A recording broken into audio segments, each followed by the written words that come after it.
Welcome back. Look what showed up today. Boom. The EMAX Babyhawk R. Gonna open it up, tear it apart, take a good look at it, get a real good review, and fly it around. See how it goes. So first things first, on the packaging there was this sticker. It looks like it was added on. It talks about the ESC stack being installed with rubber grommets, certain spacing, don't mess with it, don't want to fry things, whatever. Just there's a little warning on the box. Let's get into her. Inside we've got a drone. Ooh, that thing is beefy. Feels like there's some gravity in her. Pretty heavy in the hand. Let's see, bag of screws, probably for installing the props. We got a little adjustment board, probably for the camera. An old JST style power connector. Probably not gonna need any of that. We got some props. Looks like it comes with 2 pairs of props. Probably gonna want to order more of those. And it looks like there's a instruction manual for the Foxeer Aero camera that's installed in it. Nothing really useful in there, and it looks like there's a manual for the drone itself, probably your VTX chart and whatever. Let's get that out of there, take a quick look. Let's see. User manual. Don't fly in yourself. Don't fly into others. Blah blah blah. Some specs. Let's see, it's got an F3 flight controller. It's the EMAX Magnum stack, and the target on that's an Omnibus. Bullet 12 amp BL Heli S 4-in-1 ESC. It's the 1106 6000 kV motors, Foxeer camera, 25 to 200 milliwatt 40 channel VTX. And this one was the bind and fly, so it comes with the EMAX tiny receiver. It's Free Sky, or sorry, it's a FR Sky D8 compatible receiver. Frequency chart. Nah, pretty useless. Moving on. Alright, let's get this out of the way. The props. These are some super interesting looking props. They look like they'd hurt a person. Oh wait, all these props will hurt a person. They got these funny little sharp wings on the end of them, these little hooks.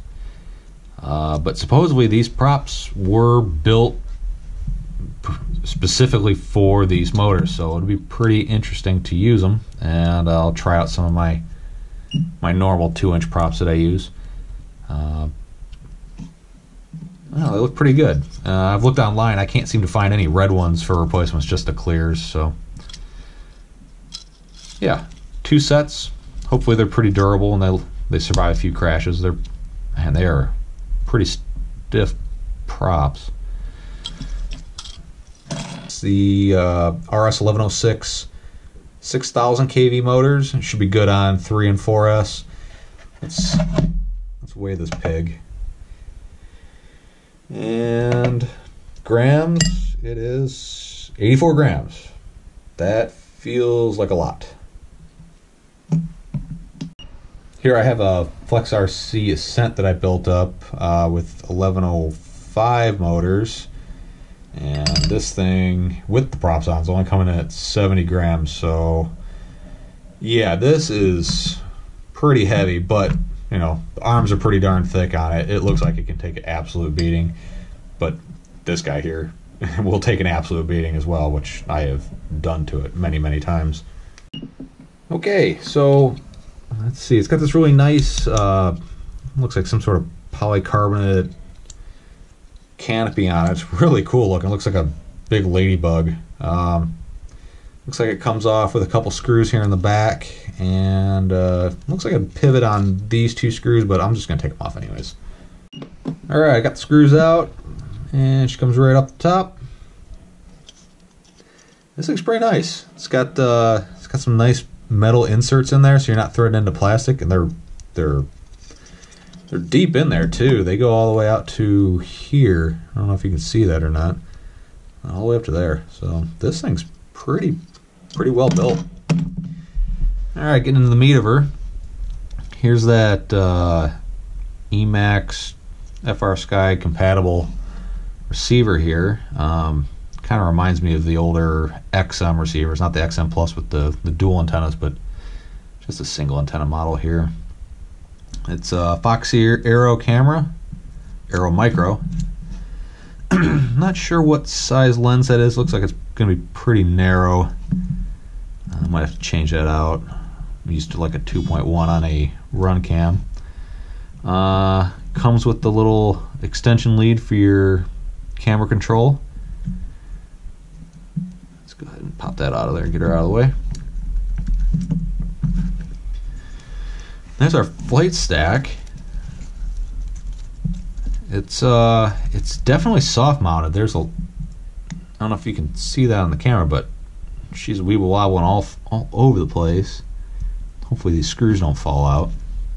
We'll see, but there's definitely a rubber mount here and here. And I think I remember hearing about the ESC shorting out on this carbon plate, so this must have been something added to kind of space that out a little bit. And then also another odd thing, which I don't know if this is normal or not, but look at the length of the standoffs. This standoff here and this standoff here, this one's taller than this one, so the whole board is kind of leaning backwards. And I don't know if that's to accommodate the backward slope of the canopy, or if somebody was just drunk on a Friday when they put it together. So like that front standoff is about 6 millimeters, and that one on the back is 5. That's not a lot of difference. Maybe 4, but whatever. Either way, it's definitely got a little bit of a lean to the back of it. It's got a buzzer, an actual buzzer, soldered right on the board. And look here where the flight controller and the VTX made up, it's actually pinned. It's got the little pin header there. So that's pretty nice. I don't know if this thing has, I don't know if it has like a smart audio thing or not, but I don't know. Take a look. This is 25 and 200 milliwatt switchable. It does have a micro UFL connection on it, so if you wanted to put one of those really nice like right hand circular polarized axis antennas on there, kind of like this guy here, you could do that. I mean, the thing already weighs enough, might as well add a few more pounds to it. But yeah, I don't know. We'll see how she goes, and if we want to add that later or not. Another really oddball thing here is this cap hanging off the side of the main discharge leads. I feel like there's plenty of room, say in the back or in the front, where that thing could have been, but I don't know. I'll fly it the way it is. Caps aren't all that expensive as long as you don't fry something else in the process. We'll see how it survives. It's a 25 volt 330 microfarad capacitor. I don't see any. Let's see. Okay, it is a Rubicon? Yeah. Oh, looks very nice. The motor wires, they left them really long. Must be for the aftermarket or the replacement longer arms that you can get for this. Get it out to that sweet 2.5 inch prop size. Frame thickness, pretty thick looking frame. I could grab my calipers, but I don't need them. 3 mil carbon. It's pretty thick, looks really nice. And I've seen some videos of like pre-production ones where this is a 4-arm setup, but this is actually like a 2-arm setup. So your back arms are one and your front arms are one. There's no longer that separation down here in the middle. And let's see, it looks like it's got some sort of sticky pad. I don't need that. Really nice battery strap. This is so much better than a lot of the micros have that weird all Velcro strap without a loop on it. Interesting little pad there. Doesn't feel like it's sticky, but it may stick to a battery.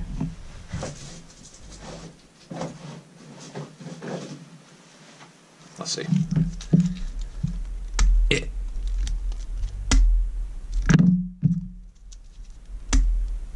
Okay, it's not sticky, it's just kind of foamy. Let's see, what else? See, the ESC, I really can't tell a whole lot about the ESC. It's definitely not touching the bottom plate like I've seen some people comment on. All the solder joints are nice and shiny, and not overly full solder. They actually look pretty good. Let's see what kind of distance we get on this receiver. All in all, doesn't look too bad. I don't know about this weird angulation here on the stack, but we'll fly it, see how it goes.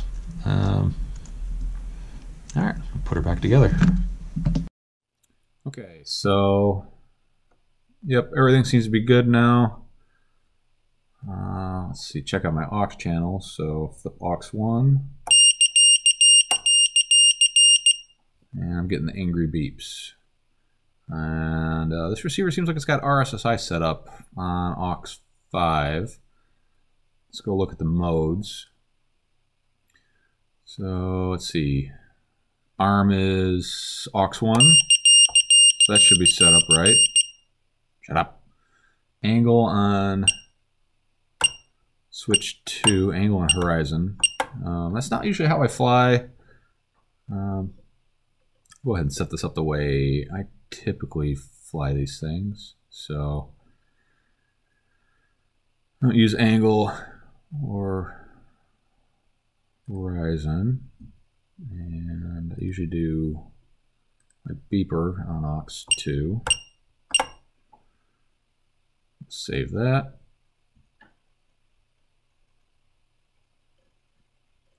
And let's go to the motors tab. No props installed. Go ahead and click that, and let's spin them up. And just kind of making sure they're spinning the right direction.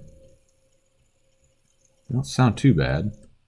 One of them sounds a little rougher than the rest.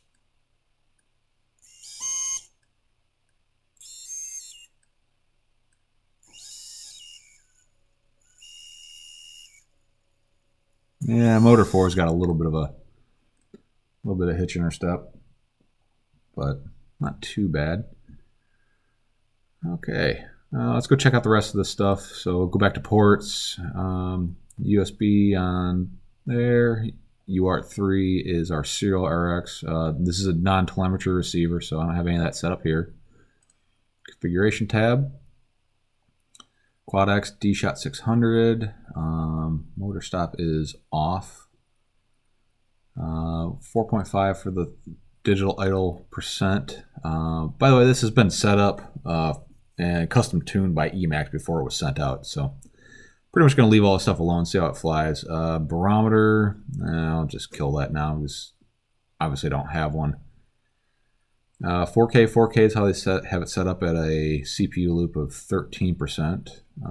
Craft name, Babyhawk R, yeah, I'll leave that in there. S bus receiver, and let's see, we've got air mode, OSD, anti-gravity, and dynamic filter pre-set up. And let's see, all the beeps. I'm not going to mess with that for now. RSSI ADC analog RSSI input, they have that on. Just save that.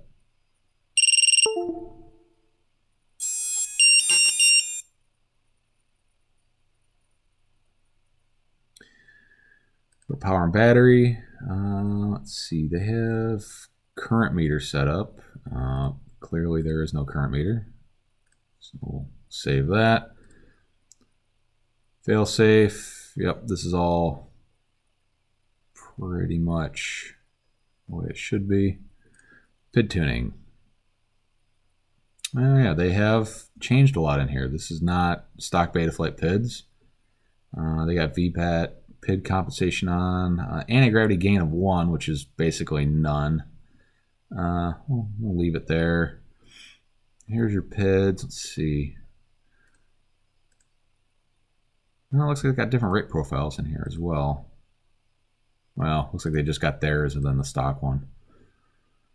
Filter settings. They got PT1 already, and they've got notch 1 and notch 2 off, but they left the D term filter on, which that makes sense. Most models now, especially with the new improvements of Betaflight 3.2, you pretty much don't need these. But this is one. This is the dangerous one. That one can cook your motors. So I'm just gonna leave all that the way it is. But OSD, and let's see what garbage I have on here. Oh my god, that is super clean. And let's see, we've got fly time, craft name, main battery voltage, and the RSSI value, and the crosshairs. I don't like crosshairs. I'll kill that. And I don't need main battery voltage if I can have average cell voltage, because I can't do math in my head. Yeah, put all this stuff at the bottom here. Move it over a little bit. That's pretty clean. And let's see, on the side here, we got max speed. Nope, not gonna need that. Min battery, min RSSI, sure. Timer 1 and timer 2. Timer 2 is all we have on, so we'll kill that. And we'll save that. And let's see, version, let's see, it's Omnibus. It's got Betaflight 3.2.2 on it. All right, now that I got all set up, I got some props on it. I'm starting to see a couple things that I really don't like this guy, receiver antenna.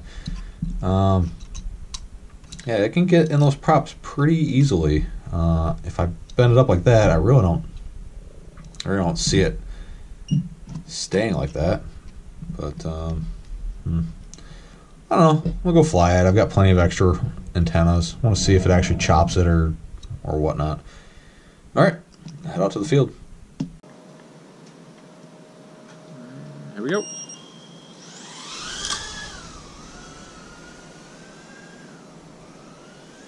Doesn't feel too bad. I don't know what power I'm on. The VTX. I'm kind of feeling like it's probably 25 milliwatts. I'm not getting very far without getting a bunch of breakup.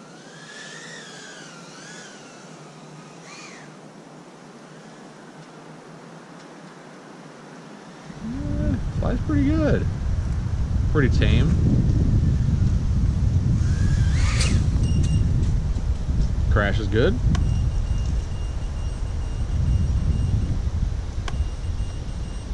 It doesn't seem to want to turn back on now. Yeah, let's go take a look at it.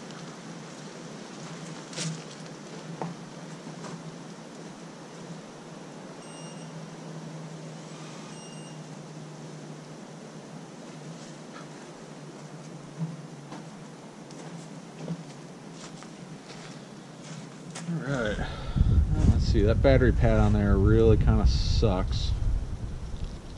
The LiPo moved around pretty good. So we can tighten it down a little bit more.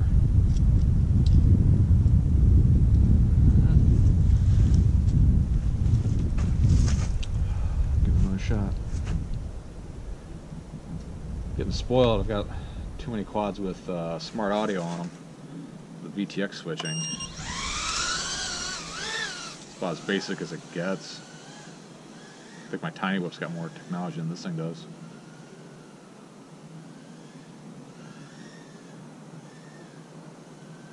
Handles pretty good. Flies good. I don't hear any oscillations.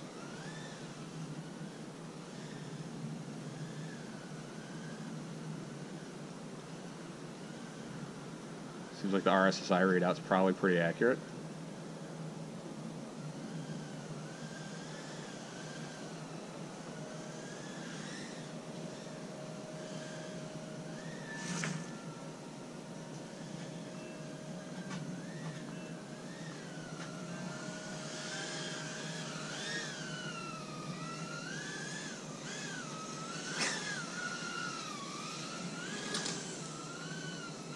Camera's not bad. I really kind of like it.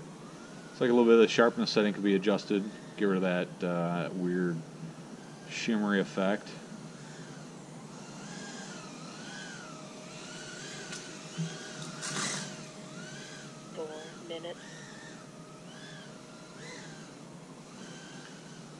Pretty good flyer. Yeah, it's definitely 25 milliwatts. This Bandicoot linear polarized, well, linear patch antenna is really nice. I really noticed it flying my tiny whip in the house, as opposed to like my real ACC patch antenna. I can go a lot farther without losing video with this antenna. Really docile on 3S. This is probably a pretty good first flyer, first mini quad for somebody, like mini, like 2-inch mini. This would be great for some spec racing. There's that beeper coming out 3.5 volts average cell. 3 minutes. These are pretty good batteries for this. A little bit of a wobble there, a little oscillation. It's tuned pretty good. Could be better, but you know, can't they all? You know. Really liking it. This is pretty fun.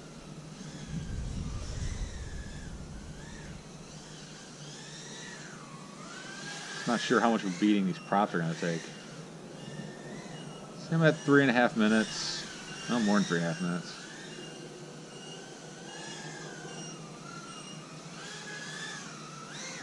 Yeah, I'm getting a weird little flutter on acceleration.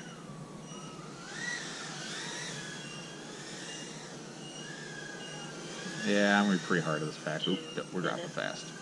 Let's get back. And there we are. Not bad. Not bad at all. Really like it. Motors are, I mean, they're typical 1104 type worm, or 110 whatever series type of worm. Not bad. I like it. I have to get in there and put up the VTX, figure out how to crank it up to 200 milliwatts.